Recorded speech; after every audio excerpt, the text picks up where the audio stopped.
Hey guys, welcome back to our YouTube channel WebToTech, and in today's video I'm gonna show you how to delete Wattpad account. So now without any further ado, let's begin with the process. So first of all, launch Wattpad application on your mobile device. Okay, here we go.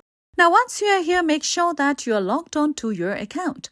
Now just at the top right corner of your screen, you can see a circle icon with your profile picture on it. Tap on it.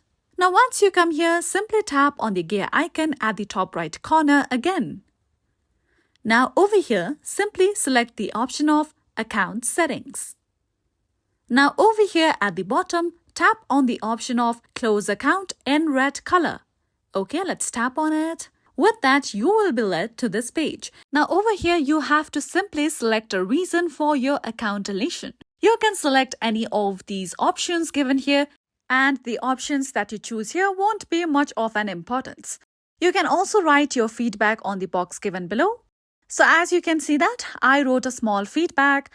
Also make a selection on the box given below about how all of your stories and messages will be permanently removed from Wattpad once you close your Wattpad account.